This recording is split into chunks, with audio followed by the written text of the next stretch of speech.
bang refrigerator na walang compressor pero nakakapagpalamig? Meron po. Ito ay ang Absorption Refrigeration System. Magandang araw! Ako si Johannah isang mechanical engineering student ng Polytechnic University of the Philippines at ibabahagi namin sa inyo ang aming kaalaman dahil maraming ang nagtatanong kung meron bang refrigerator na walang compressor. Kung di niyo po nalalaman, ang sistemang ginagamit sa ating mga refrigerator at aircon ngayon ay ang Vapor Compression Refrigeration System na ginagamitan ng compressor. Ano nga ba ang refrigerator na walang compressor?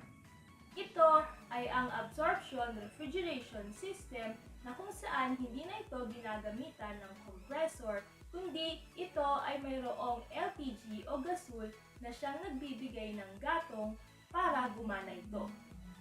Ibabahagi ko po sa inyo ngayon ay ang refrigerator noong unang panahon noong hindi pa gaanong nakakaabot ang kuryente sa mga malalayong lugar. Ito ay ang Electrolux Absorption Refrigerator. Ito po ang mga parte ng isang Electrolux refrigerator. Una ay ang generator o boiler na siyang nagpapakulo ng tubig na may halong ammonia na pinapainitan gamit ng gas burner at ng LPG. Meron ding rectifier o tinatawag din na water separator. Pinaghihiwalay nito ang water vapor particles mula sa ammonia vapor. Sunod ay ang condenser kung saan dito ilalabas ang init galing sa ammonia refrigerant papunta sa atmosphere.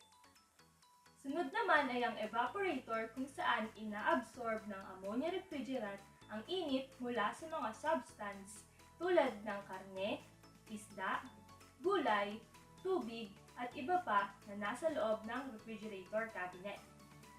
Sunod ay ang absorber. Sa ilalim na bahagi nito ay mayroon tayong tubig at sa itaas naman nito ay mayroon tayong hydrogen gas. At panghuli ay ang heat exchanger. Ito ay ginagamit upang pagpalitin ang init from hot body to cold body o kaya naman ay from cold body to hot body. Tinatawag din na three-fluid refrigeration system ang Electrolux refrigerator dahil ito ay gumagamit ng tatlong iba-ibang mga fluid upang mapatakbo ang system. Ang mga fluid na ito ay ang ammonia, water, at hydrogen. Kapag napag-uusapan ang refrigeration cycle, ang unang kinakailangan ay ang refrigerant dahil ito ang mag-a-absorb ng init mula sa loob ng refrigerator at magdi-discharge ng init sa condenser. Ito rin ay ang tinatawag na blood of the system. Mula sa tatlong fluid na nabanggit, gumagamit tayo ng ammonia bilang refrigerant o NH3 na binubuo ng nitrogen and hydrogen atoms. Ang boiling point ng ammonia ay negative 33.34 degrees Celsius o negative 28.01 degree Fahrenheit. Kahit na may pagka-toxic ang ammonia, ay ito pa rin ang ginagamit dahil karamihan sa mga properties nito ay kanais-nais para sa system. Ang pangalawang fluid ay ang water. Ginagamit natin ito bilang solvent dahil may kakayahan itong mag-absorb ng ammonia. Dahil ang ammonia ay soluble sa tubig, ang coolant na ito ay dadaloy sa ating Electrolux refrigeration system na may nakahalong solvent water. Nagbabago ang phase nito from liquid to vapor o vapor to liquid na may nakaayon na temperature sa ating refrigeration cycle. Ginagamit naman natin ang hydrogen dahil light gas lamang ito at tumutulong para mapataas ang rate of evaporation. Non-corrosive ito o hindi nakakagawa ng kalawang at insoluble din sa tubig. Ang mole o bigat nito ang magsisilbing rate of evaporation. Paano nga ba ito gumagana? Kung sa vapor compression system may tinatawag tayo na refrigeration cycle, dito naman ang tawag natin ay absorption refrigeration cycle. Una ay ang boiler o generator. sa loob ng generator ay mayroong solution na ammonia at water. Sumunod naman ay ang gas burner. Kapag sinindihan natin ito gamit ng LPG, kukulo ang ammonia kasama ang tubig. At dahil dito, mula sa pagiging liquid solution, nagiging vapor ito at ang vapor solution of ammonia and small amount of water vapor ay aalis mula sa generator at pupunta sa rectifier sa pamamagitan ng connecting pipe. Mula sa connecting pipe, magkahalong ammonia vapor at ilang proportion ng water contents ang dadaloy papunta sa rectifier. Dito na paghihiwalayin ang water vapor particles mula sa ammonia vapor. Matapos paghiwalayin, ang mga natirang water particles ay maa-accumulate sa rectifier at muling babalik sa generator upang magamit ulit. Tanging pure ammonia vapor ang lalabas sa rectifier papuntang condenser. Ang condenser ay maaaring water-cooled o maaaring palamigin ng iba pang substance mula sa external source. Sa pagpasok ng ammonia vapor sa condenser, inaalis nito ang init mula sa ammonia vapor papunta sa atmosphere at dahil dito, nagbabago ang phase nito mula vapor to liquid ammonia. Kung kaya't ang purpose ng condenser ay i-convert ang ammonia mula vapor to liquid. Ngayon, ang liquid ammonia ay aalis sa condenser at papasok sa evaporator sa pamamagitan muli ng connecting pipe. Sa evaporator, inaabsorb ng liquid ammonia ang init mula sa mga substance sa loob nito. Dahil dito, nagbibigay ito ng cooling effect o refrigeration effect sa buong unit.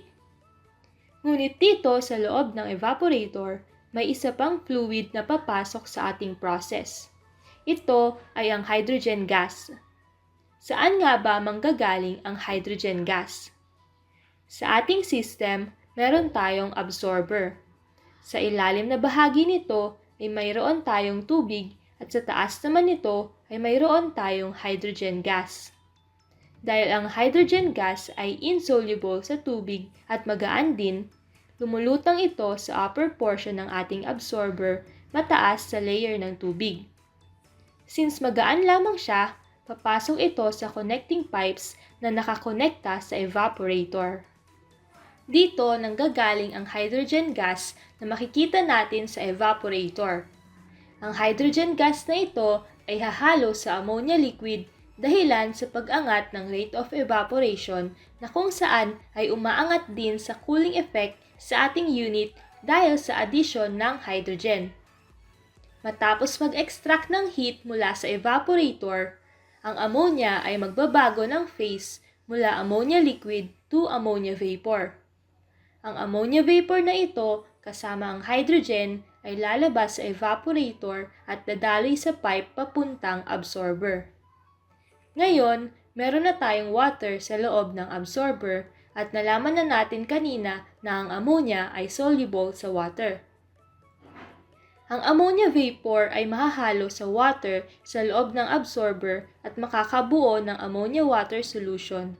Ngunit dahil ang hydrogen ay insoluble in water, ito ay muling pupunta paitaas at mula rito ay muling pupunta sa evaporator at mahahalo sa ammonia liquid at gagawin ulit ang refrigeration effect at pagkatapos, ang parehong ammonia vapor at hydrogen ay pupunta ulit sa absorber. Ang ammonia vapor ay bubuo ng mixture kasama ang water at ang hydrogen ay mahihiwalay rito. Ito ay magpapatuloy lamang. Pagkatapos, nakakonect sa absorber ay ang heat exchanger. Alam natin na ang heat exchanger ay ginagamit upang pagpalitin ng init o heat mula sa isang hot body patungo sa cold body. At mula sa cold body to hot body, this strong ammonia water solution from the absorber will now enter into the generator. Pagkatapos dumaan sa heat exchanger, ang strong solution ay nangangailangan na uminit bago pumunta sa generator. Ang weak, high temperature solution ay dadaan muli sa heat exchanger at papasok muli sa absorber. Ngunit ang totoong nangyayari sa loob ng heat exchanger ay, ang weak pero mainit na solution ay maglalabas ng heat sa heat exchanger at magiging cold bago pumasok sa absorber, at mula rito, ang strong solution mula sa absorber ay papasok sa heat exchanger at mag-a-absorb ng heat na binigay naman nung weak solution kanina. Dahilan kung bakit nagiging comparatively hot ang strong ammonia water solution. At panghuli, ang hot strong ammonia water solution ay babalik sa generator at ang buong cycle ay uulit lamang muli. Sa pagpasok nito sa ating generator, ang buong cycle ay muling magpapatuloy. Ang refrigeration ay patuloy na nangyayari sa loob ng evaporator, kung kaya't ang cooling effect ay patuloy ring nangyayari sa ating Electrolux refrigerator o domestic Electrolux refrigerator. Normally, ang absorption refrigerator ay ginagamit sa ibang bansang malalamig ang lugar. At the same time, ang init na ginagamit nilang panggatong ay nakatutulong sa pagpapainit sa paligid nila. Kahit saan namang pong lugar, kahit malamig pa ito, ay kinakailangan pa rin ng refrigerator. Sana po ay may natutunan kayo sa aming binahagi ngayon.